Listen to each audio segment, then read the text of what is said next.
So today I just wanted to share some basic tips on when you're creating an ad.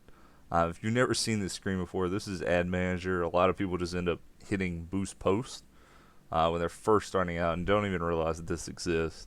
If you're hitting Boost Post, I've got some bad news for you. You're probably not setting up a lot of the things I'm going to talk about today. So the first thing I want to talk about is what's your marketing objective. I mean, this is where the conversation usually starts. Most people are looking for brand awareness first starting out. They want people to know they exist. Reach is not so important. Like unless you're got a product that most people are gonna want, food, something of that sort. Probably just stick to brand awareness. Traffic's great if you're pushing people to a website. If you want people to ask questions, leave comments, share, whatever engagement. Obviously, you're promoting an app. Video views I really wouldn't use. You're going to be targeting 3 second video view, and if it shows up in their newsfeed, they're probably going to scroll past and be on it for 3 seconds. Lead generation is great if you know what you're doing, you know how to set all that up. Conversions are great for e-commerce websites. Same thing with product catalog sales, whether you're set up on Facebook or Shopify. The store visit stuff, I'm not completely sold on yet. Basically, what it'll tell you is if someone's been within, I think it's 165 feet of your store, and you've serviced them an ad, it'll consider that a conversion. They're not actually charging you based on those conversions yet. They're charging you based on your engagement or your impressions, depending on how exactly it's set up and what you're getting more of. For this example, I'm just going to use brand awareness. I'm not going to name it anything special. I'm not going to actually complete it. The first thing I would recommend is coming in here and setting up custom audiences. For most people, you're probably going to use the same thing a lot unless you're doing something age or gender specific.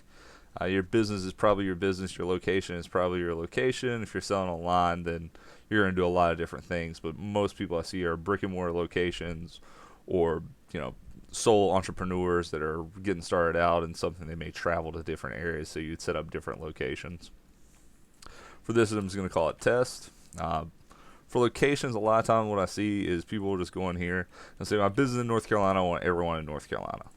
Well, Facebook's did a really great job of going in and picking out all the little cities and different communities. So I'll use Charlotte, for example.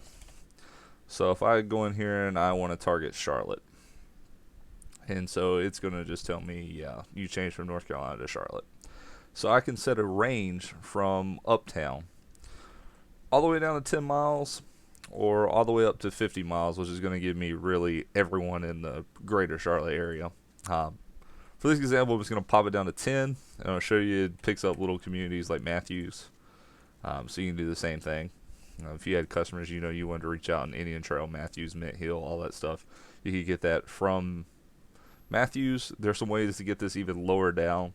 If you're looking to do some local engagement, they'll let you do down to I think 2 miles. I've did as low as 3 to 5, just depending on location.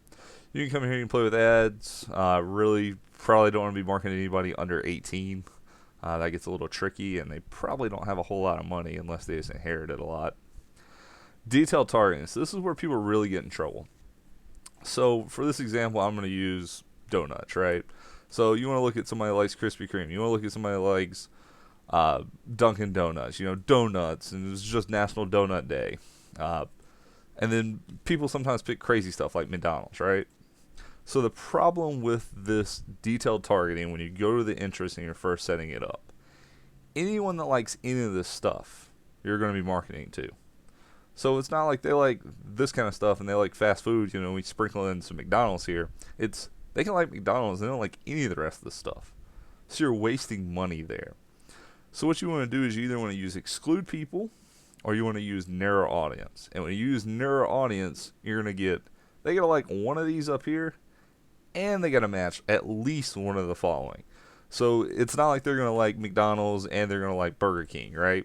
But they got to at least like one of those. They at least have to be interested in those. And so if you want to go and exclude people, you can come in, you can, say, I don't want people that, like my page maybe.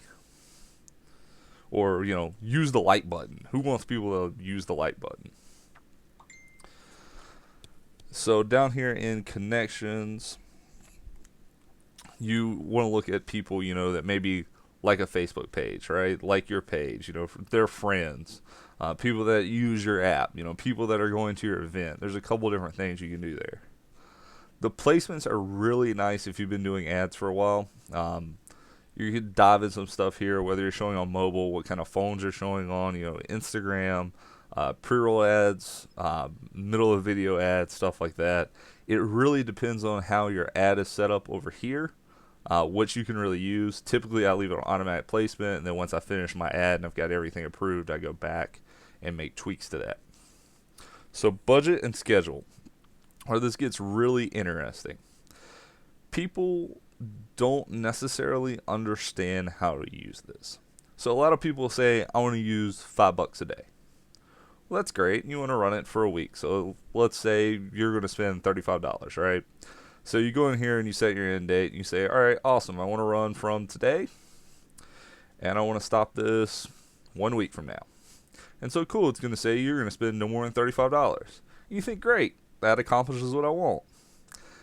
But does it? So a big thing I see is brick and mortar locations that are giving some kind of offer that someone is going to have a lead presented to you. And a lot of times these people let these leads set stale because they don't go in and they don't set up a lifetime budget. And so the lifetime budget will do exactly the same thing if I go in here and say, hey, I want to spend $35 and I want to run it for 7 days. I end up spending around the same amount. It may be over $5 one day by a few cents. It may be under $5 the next day by a few cents. That's okay. It all is going to equal out and you're spending no more than $35. As long as you don't come down here and hit accelerated, then you might spend some money really quickly. But as long as you're doing standard, Facebook's going to go through, schedule everything out, you're going to be just fine. Bid amount, if you're more advanced, you understand what's going on, that's great. When you get charged, it won't let you actually change this unless you're running something that you're looking at conversions. So here we go. This is why we changed this budget up here from a daily budget to a lifetime budget. Ad scheduling. As you notice, it'll say ad scheduling only works with lifetime budgets. So if I say I want to run my ads on a schedule, and my business is only open Monday through Friday, 9 to 5 o'clock, I can run ads just like that. And they will only appear to people. Oh, but on Saturday, I come in at noon and I work till 9. That's fine, I can do that too. You work every day, but you don't open till 6 a.m. and you work till 9. Great, you can do that as well. If I run on a daily budget, I can't do this. You won't let me do it. It'll just run all the time. So if my business is only open 9 to 5, I can serve a customer at 3 a.m. an ad, and they want to know, what time do you open? Well, it's going to be 6 hours before I respond to them. They're likely at work or, getting ready to go to sleep, whatever it may be, but 6 hours is a little long to let that ad go cold on you. So if you got a brick and mortar location, you want to talk to your customers, you want to engage with them, you want to be around for them, running ads on a schedule is a no-brainer to me. It really helps out. I've certainly noticed people are more likely to come in to use the offer. If they have questions, they see me responding, they see the customer responding, those kind of things. So I'm just going to go in here and I'm going to say, cool, we only work Tuesdays. And we work Tuesdays from 3 a.m. to 9 p.m. And I'm going to hit continue. So now you're going to drop into your actual ad.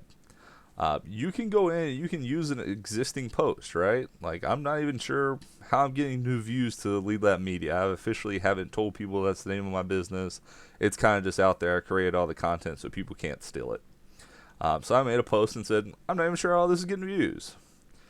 So you want to make sure that if you have multiple pages that your business is set up, and you'll see I'm an admin on a few different pages that I help people out with, as well as I have Alchemy Computing Solutions, which has my actual page on it from testing some Facebook business stuff. I can link an Instagram account. I can go in, I can select different posts, right? So I could pick my cover photo I set forever ago. I can enter a post ID if it doesn't show up in that. Typically, you're not going to end up using those. You're going to create a new ad. I really like the carousel. The carousel ends up working great for me in most times. I can, show a customer a couple different things, a couple different photos, send them a couple different places on the website, Facebook page, whatever I want to do with it. Single image is cool. I see a lot of people use this. The only problem I really have with it is, again, you can't serve multiple offers to a customer. It has to be very targeted and very tactical with what you're trying to do with it. The video is cool. The slideshow I'm not a huge fan with. I hear customers have some really good results. I've used it with the donut shop, just showing different pastries that they offer. The full screen experience, I find people don't like things that are very intrusive to their Facebook environment, so I tend to stay away from those. You can go in here and you can add a bunch of images. They have free stock images. If you use the slideshow, there's free stock music. In here, you're kind of putting your offer like, check out our new cover photo. It would help if I could type today. And it'll update live time. You can go through and you can see what it looks like on different versions. So, instant articles, featured phone. You can go through and, if it was eligible for in-screen videos, that's where this comes into play up here, placements. Instagram, I don't have an Instagram account set up, so it's not going to show anything with that. You can go in here and add your website URL. That's incredibly helpful if you do something like the canvases. I can set up a couple different call to actions for people. Apply now, book now, contact us, that kind of stuff. That's really why I like to use the carousel, because it gives you these call to actions. They can be slightly different and send people different places as well. Pixel tracking, if you're not very familiar with it, don't worry about it. Certainly can help you get that set up if need be. But the big thing is just getting in here, getting comfortable with this kind of stuff, looking at the different options, for your budget and how you're setting that up, using your ad scheduling, making sure that you're setting up your targeting correctly, that you're not just sticking a bunch of people and include people, that match, and never looking at excluding or narrowing down your audience, stuff along those lines. And the connections, the connections are great. It's way cheaper to target the people that already like your page. So I hope that's helpful.